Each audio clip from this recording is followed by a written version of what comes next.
Welcome to बोट Thakur IAS academy. My name is Rohit Kumar.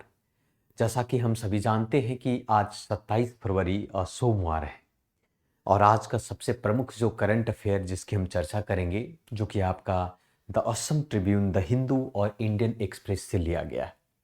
तो शुरू करते हैं। आज के सबसे प्रमुख करंट अफेयर की बात करेंगे जो आपकी Assam public service commission UPSC से आपके संबंधित है। अक्सर इस तरीके का प्रश्न आपके एग्जाम में पूछे जाएंगे। सबसे पहले हम आर्टिकल पर बात करेंगे। आर्टिकल है article smoke signal from the renewables energy sphere. ये आपका जीएस 3 से ये आर्टिकल लिया गया है। आप कह सकते हैं कि जीएस 3 में ये प्रश्न पूछ सकता है इन्वायरमेंट के अंदर में। आप जैसा कि सभी जानते हैं कि जिस प्रकार से ग्लोबल वार्मिंग बढ़ रही है और उसको मद्देनजर रखते हुए हर देश के गवर्नमेंट का दायित्व है कि आप तरीके से ग्रीन एनर्जी का प्रयोग करें और रिन्यूएबल्स एनर्जी पर ज़्यादातर ध्यान दिया जाए, है ना। तो इसी से संबंधित हम चीज़ों पर बात करेंगे और चर्चा करेंगे। दूसरा मोस्ट इंपॉर्टेंट है आपका medicinal plant commonly called as a बोर ठेकरा इन आसबीज फाउंड। आप एक्चुअली बोट ठेकरा नामक बोट ठाकुर आप मत समझिएगा, ये हमारे संस्थान का नाम है, परंतु एक मेडिसिनल प्लांट है जिसका नाम है बोट ठेकरा। ये आसमीज असम में पाया गया है। उसके बारे में हम जानेंगे और समझेंगे कि आखिर इतना महत्वपूर्ण क्यों है और आखिर क्या कारण है, किस प्रकार की दवाई है, हमारे लिए कितना लाभदायक है। तो इसके बारे में भी हम चर्चा करेंगे। ये भी आपका जीएस 3 से ये प्रश्न आपका बन सकता है इससे, और कई बार ऐसे मेडिसिनल प्लांट से संबंधित यूपीएससी में भी प्रश्न पूछे गए हैं और हो सकता है आपके असम पब्लिक सर्विस कमीशन में भी ऐसे प्रश्न पूछे जा सकते हैं। हम चर्चा करेंगे इसके बारे में डिटेल से।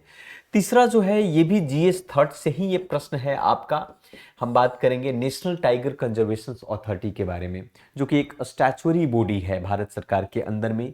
हम पढ़ेंगे प्रोजेक्ट टाइगर के बारे में। प्रोजेक्ट टाइगर क्या होता है, आखिर ये न्यूज़ में क्यों है, इसकी चर्चा क्यों हो रही है, दरअसल ऐसी है। इन सभी चीज़ों के बारे में बात करेंगे आगे चलकर। नेक्स्ट क्वेश्चन है आपका Karnataka plans to country's first marina बेंडोर की बात करते हैं, या बाइंडोर की बात करें तो बाइंडोर में वहां पर जगह है, स्थान है। पहली बार भारत देश का पहला फर्स्ट मरीना वहां पर देखने को मिलेगा कर्नाटका में, वो प्लान कर रहा है। और लास्ट जो है जीएस 2 से ये प्रश्न बन जाएगा आपका। और फिफ्थ जो है आपका एमसीक्यू जो कि अक्सर हम चर्चा करते हैं, और साथ में आपको दो प्रश्न ऐसे होंगे जो असम पब्लिक सर्विस कमीशन में या बाकी अन्य एग्जामों में आपको पूछे जाते हैं, तो उसका जवाब आप देंगे। तो शुरू करते हैं फर्स्ट आर्टिकल। पहला आर्टिकल जैसा कि न्यूज़पेपर में आप देख सकते हैं द हिंदू से लिया गया है कि smoke signal from the renewables energy sphere, है ना। और ये भी देखेंगे कि technical innovations in India to renewable energy policy depending to highly uneven. हम चर्चा करते हैं कि आखिर क्या महत्वपूर्ण है। मैं बता दूं कि ये आर्टिकल जो है आपको प्रीलिम्स में करंट इवेंट इंटरनेशनल इंपॉर्टेंस के लिए महत्वपूर्ण है। G20 से संबंधित प्रश्न पूछ सकता है। सोलर कुकर स्टॉप क्या है इसके बारे में पूछ सकता है। रिन्यूएबल एनर्जी के बारे में प्रश्न पूछ सकता है। और मेंस में ये प्रश्न आपको कंजर्वेशन एनवायरमेंटल से प्रश्न आपके एग्जाम में पूछे जा सकते हैं, क्योंकि अब का सामान्यतः जानकारी जो हमने आपको दिया। सबसे पहले ये मुद्दा में क्यों है, करंट में क्यों है, क्योंकि द हिंदू का आर्टिकल है। आप लोगों को न्यूज़पेपर पढ़ना चाहिए, पढ़ते रहिएगा। तो आर्टिकल है, तो इसमें ये आर्टिकल में कहा गया कि हमारे देश के प्रधानमंत्री ने हाल फिलहाल में उन्होंने भारत इंडियन ऑयल कोऑपरेशंस के द्वारा एक सोलर कुक स्टोव कह सकते हैं कि इनोवेशन किया गया है, बनाया गया है। तो उसी को इंडियन एनर्जी वीक 2023 के तहत उन्होंने लॉन्च किया। तो आपके एग्जाम में ये आपका प्रश्न बन सकता है। प्रश्न क्या बन सकता है कि भारत देश के प्रधानमंत्री ने इंडियन ऑयल कॉर्पोरेशन के तहत जो है आपको पेटेंट करवाया है सोलर कुकर स्टोव का। सोलर कुकर का मतलब यहां पर जो खाना बनाने वाली जो स्टोव होती है, वो स्टोव जो है आपको सोलर कुकर से चलेगा, सोलर पर चलेगा, अर्थात सूर्य के प्रकाश में आप खाना बना सकते हैं। तो भारत सरकार के प्रधानमंत्री हमारे साहब जो है लॉन्च किए हैं। तो इससे संबंधित आपके प्रश्न है। और किसमें किए हैं भाई, तो इंडियन एनर्जी वीक 2023 में किए हैं। अब सबसे पहली बात है कि मुद्दा रिन्यूएबल्स एनर्जी की है, तो हम समझेंगे कि आप सभी को पता होगा कि होता क्या है, दरअसल एनर्जी होता क्या है।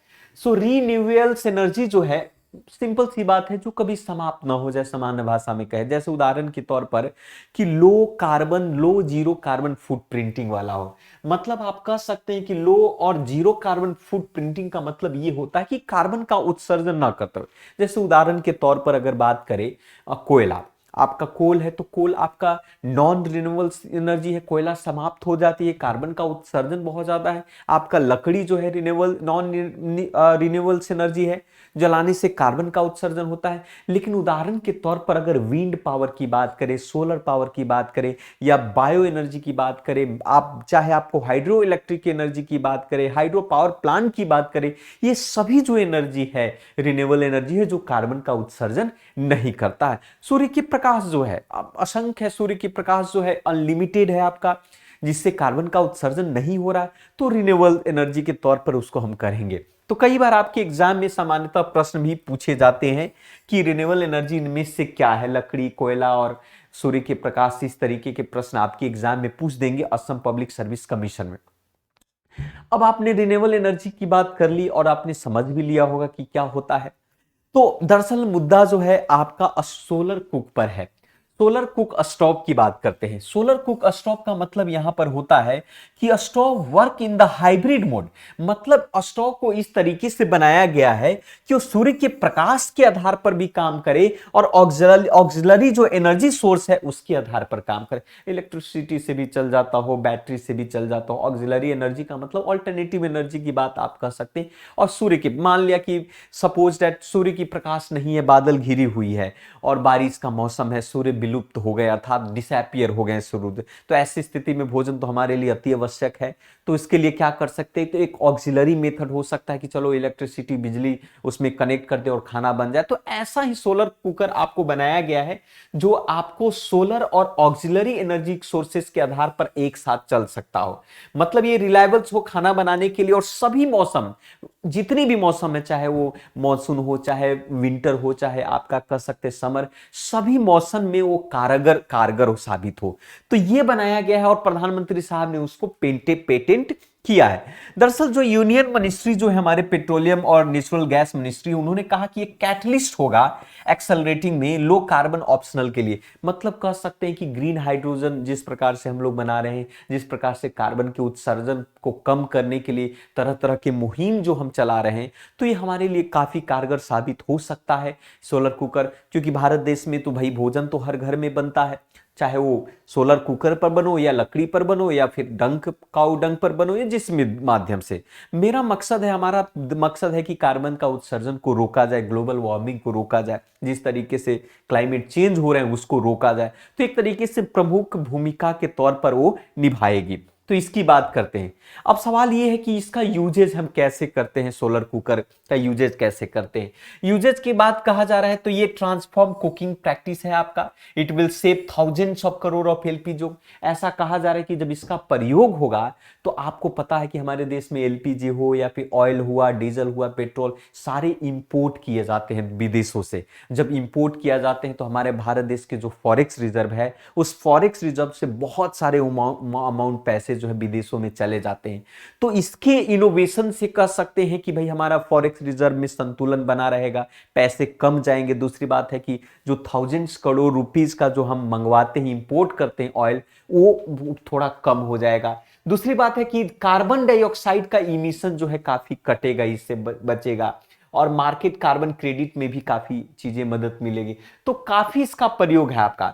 दूसरे शब्दों में अगर हम बात करें, दूसरे चीजों में अगर हम बात करें, तो कहा जा रहा है कि 99% cut in the liquefied petroleum gas में की सब्सिडी में कट करने का मौका मिलेगा।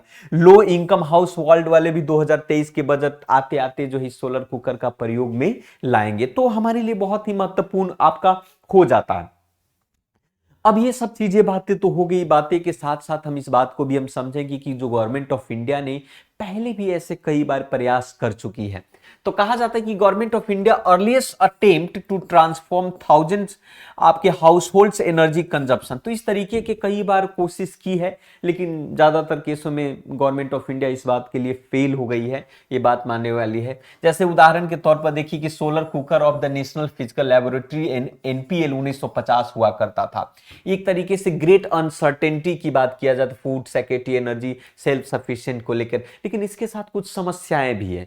समस्या ये है कि दरअसल ये आपकी समस्या का समाधान तो कर ही रहा है, भोजन पका कर दे रहा है सभी मौसम में, लेकिन इसके साथ समस्या ये है सोलर कुकर के साथ कि जैसे ही वाटर में जाता है तो डेड हो जाता है। मतलब आप कह सकते हैं कि वाटर आया इस पर तो डेड होना मतलब खराब हो सकता है। दूसरी बात, प्राइस जो है काफी ज्यादा प्रोहिबिटिव भी है आपका, और सोलर कुकर जो है बहुत ही वेरी वेरी स्लोली जो है ये खाना पकाता है। मतलब आपको भूख लगी है, आप चाहते हैं खाना 1 घंटे में बनकर 45 या आधे घंटे में बनकर तैयार हो जाए। अब सूर्य की प्रकाश के ऊपर निर्भर करता है भाई कि सूर्य की प्रकाश कितनी ज्यादा पेनिट्रेटेड है, तो 2 3 4 घंटे भी लग सकते हैं बनने में, तब तक आपकी भूख की ऐसी की तैसी हो जाएगी, है ना, आपकी भोजन के खाने के आधार पर। तो कहने का तात्पर्य यह है कि भाई ये थोड़ा सा इसमें डिमेरिट्स भी आपको देखने को मिलता है। अब कहा जा रहा है कि भाई 1980 में नेशनल जो एनर्जी पॉलिसी है उन्होंने चूल्हा में कुछ इंप्रूव करने की कोशिश किया। अब इससे काफी, अब जैसे इस तरीके के जो प्रोग्राम चलाए जाएंगे तो भारत सरकार बहुत सारे इससे फायदा होगा। फायदा क्या होगा भाई, तो रिड्यूसिंग आपका जो फ्यूल वुड, जिस प्रकार से अभी भी हमारी महिलाएं के स्वास्थ्य और आपकी जो फाइनेंस है घर में घरेलू, आप कह सकते हैं ग्रामीण क्षेत्रों या शहरी क्षेत्र हो, तो ग्रामीण क्षेत्र में बहुत सारी महिलाएं आज भी लकड़ी पर खाना बनाती है या फिर कह सकते हैं कि गोबर पर खाना बनाती है। तो ऐसी स्थिति में महिलाओं का हेल्थ बहुत इश्यूज होते हैं, तो वो काफी मदद मिलेगा। दूसरी, भारत सरकार जो है 23 राज्यों में इसे लॉन्च किया था, 5 यूनियन टेरिटरी में लॉन्च किया था, साथ साथ में फेडरल सिस्टम, नोडल स्टेट, ये सब सारा। गवर्नमेंट ने चूल्हा को इंप्रूव करने के लिए 50% सब्सिडी देने की भी बात की गई थी। Non conventional energy source ministry, जिसको नाम बदल के ministry of non renewables energy रखा गया, उसने क्लेम किया कि चूल्हा has been adopted over 32 million घरों में, 120 मिलियन 2001 तक होगा, लेकिन ये फेल हो गया, उस जमाने में ये चला नहीं। अब क्या हुआ कि यहां पर एक रिपोर्ट आया है। रिपोर्ट ये है National Council Applied Economy Research survey का रिपोर्ट है, जिसमें 10,000 गांवों का रिपोर्ट निकाला और उसमें पाया कि 17% जो नए चूल्हा का जो रेट है वो ड्रॉप आउट है, annual drop out. So average annual drop out rate जो था 17% था। मतलब ज्यादातर लोगों ने लिया और बाद में प्रयोग करके उसको जो है छोड़ दिया, है ना। दूसरी बात, कहा जाता है कि 70 officials connect with the scheme were subsequently आपके सस्पेंडेड। 2004 में भी रिपोर्ट यह है कि 80% ऐसे ग्रामीण क्षेत्र की महिलाएं या ग्रामीण क्षेत्र के भारतीय हैं जो एनर्जी कंजप्शन को लेकर, है ना, जो कि आज भी वो चूल्हे पर काम करती हैं। अंतरराष्ट्रीय रिपोर्ट में अगर बात करें, इंटरनेशनल एनर्जी एजेंसी ने पाया कि 668 मिलियन भारतीय ऐसे लोग हैं जो आज भी बायोमास पर या लकड़ियों पर या फिर गोबर के, जो गाय या फिर भैंस के जो गोबर से बना हुआ जो उपला है उस पर खाना बनाती हैं। तो ये बात सर्वे के तहत इस बात पर बहेगी, जो कि हमारे लिए बड़ा ही अभी सोचने वाली बात। तो हमें उस कदम में उठाने की आवश्यकता है कि भाई रिन्यूएबल एनर्जी का प्रयोग किया जाए, ताकि ग्लोबल जो वार्मिंग की स्थिति उत्पन्न हो रही है उसको कम किया जा सके, ठहराया जा सके। तो ऐसे प्रश्न आपके एग्जाम में पूछे जा सकते हैं। एक प्रश्न है, आप देख सकती है कि मेन कॉम्पोजिशन ऑफ बायोगैस क्या हो सकता है। बायोगैस का मेन कॉम्पोजिशन क्या है? हाइड्रोजन है, नाइट्रोजन है, कार्बन डाइऑक्साइड, मीथेन। तो इसका सही उत्तर आपका मीथेन होगा, इसका सही उत्तर मीथेन होगा।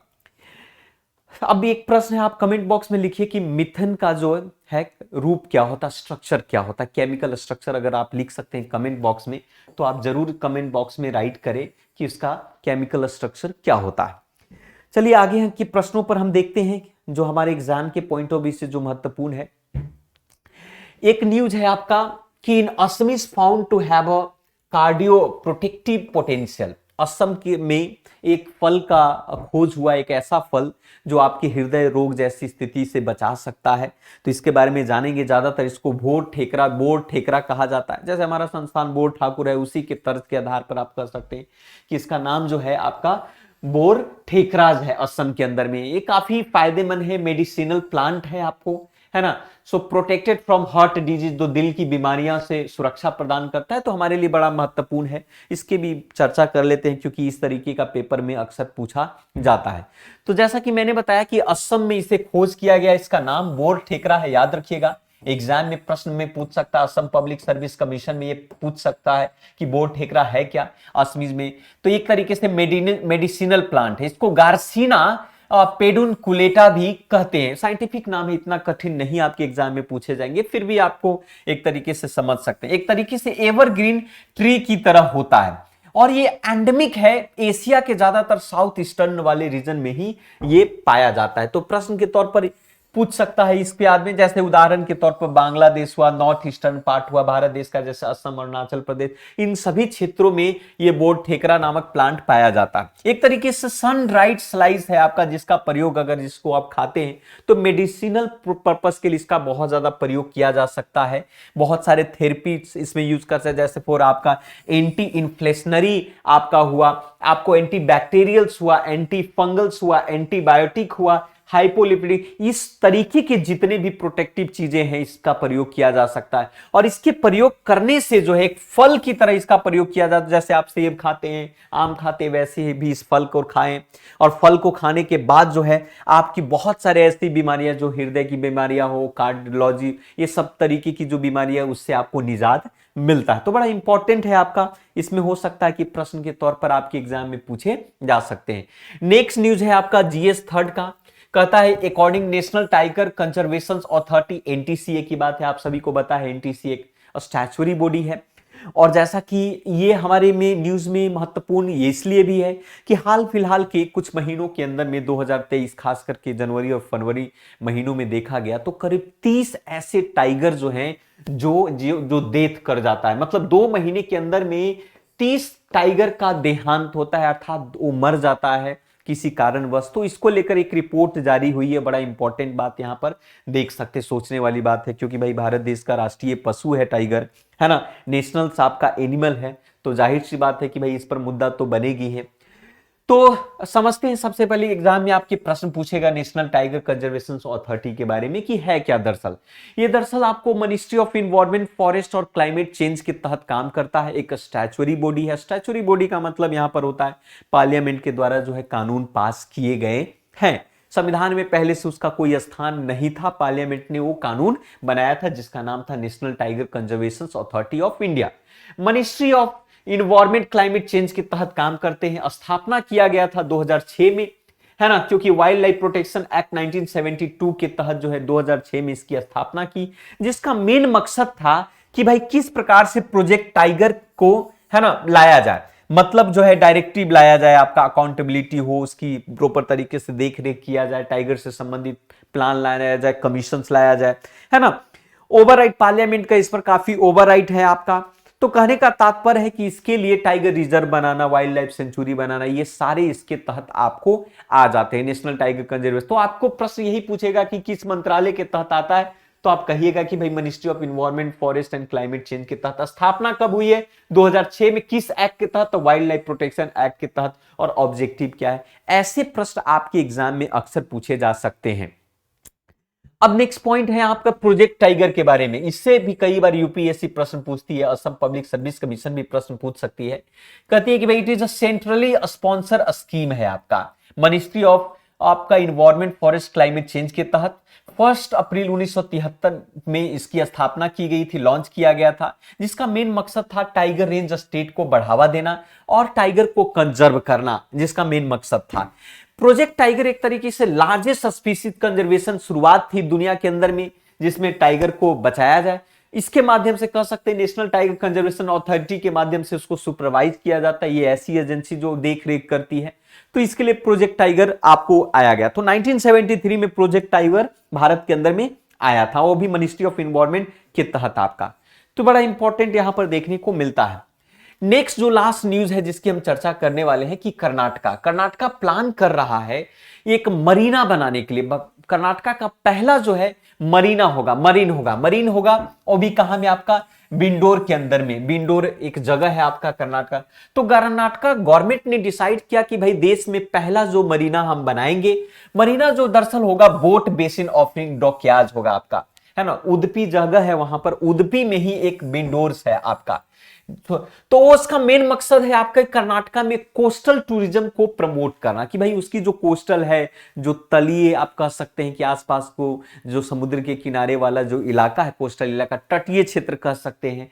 तो कर्नाटका में तटीय क्षेत्र में टूरिज्म को स्थापित करने का मेन मकसद है। सरकार चाहती है कि भाई इसको एक तरीके से कोस्टल रेगुलेशन जोन के तहत काफी रिलैक्सेशन मिले, ताकि अधिक से अधिक टूरिस्ट जो है कर्नाटका में और उसकी अर्थव्यवस्था बेहतर हो। सरकार ने बहुत सारे ऐसे प्रोजेक्ट का नाम बताया है कि भाई उनके हिस्ट्री में, उनके इतिहास में बहुत सारे ऐसी वंशज और डायनेस्टी आए हैं, उस डायनेस्टी पर लोग घूमेंगे जाएंगे तो कर्नाटका का टूरिज्म जो है बेहतर होगा। जैसे उदाहरण में गंगा डायनेस्टी हुआ, कदंबा डायनेस्टी हुआ, राष्ट्रकूट हुआ, चालुक्य हुआ, आपका होसाल हुआ, आपका है ना डिपार्टमेंट ऑफ आर्कियोलॉजिकल हुआ है, ये सभी जो है आपको इसके तहत काम करता है। साथ साथ में this will not only help to development of tourism, सिर्फ टूरिज्म को नहीं मदद करता है, जबकि भाई लोकल जो है स्टेट राज्य के जो हिस्ट्री को समझने में भी काफी मदद करता है। तो इस एग्जाम के पॉइंट ऑफ व्यू से बड़ा महत्वपूर्ण हो जाता है। ऐसे प्रश्न आपके एग्जाम में पूछे जाते हैं। अब आपके सामने एमसीक्यू का लास्ट है आपका, यहां पर देख सकते हैं असम पब्लिक सर्विस कमीशन में इस तरीके के प्रश्न पूछे जाते हैं। ये प्रश्न आपके लिए है, ये दोनों प्रश्न आपके लिए है। आप कमेंट बॉक्स में आप मुझे बताएं कि इसका उत्तर क्या होगा। क्वेश्चन ये है कि which of the following is the capital of Gupta, Gupta's का कैपिटल कहां हुआ करता था। ऑप्शन है तक्षशिला, पाटलिपुत्र, उज्जैन और मथुरा। उसी प्रकार से कहता है राज तरंगिणी, कई बार बुक से प्रश्न पूछे गए। राज तरंगिणी एक बुक है, जनरली रिकॉर्डेड किया गया हेरिटेज ऑफ कश्मीर के अंदर में 12वीं शताब्दी में। तो किसके द्वारा लिखा गया है? राज तरंगिणी नामक बुक जो है किसके द्वारा लिखा गया है आपका? परवा गुप्ता के द्वारा, कल्हना के द्वारा, ललिता आपका पिता, या कह सकते हैं कश्यपा के द्वारा। किसके द्वारा? तो इसका प्रश्न का उत्तर आप लोग देख कमेंट बॉक्स में, है ना, तभी आपको समझ में आएगा कि भाई तैयारी हो रही है या नहीं हो रही है। तो आज के लिए इतना ही था, बाकी हम मिलते हैं दूसरे वीडियो में। आपका बाकी इस प्रश्न का उत्तर दे, बोध ठाकुर के चैनल को सब्सक्राइब करें, बेल आइकन को भी प्रेस करें ताकि आपको नोटिफिकेशन मिले और असम पब्लिक सर्विस कमीशन से संबंधित जानकारियां आपको मिले, आपका एग्जाम बेहतर हो, आपकी एग्जाम की तैयारी बेहतर हो। तो आज के लिए इतना ही। सो मिलते हैं फिर से दूसरे वीडियो में। So thank you very much, धन्यवाद।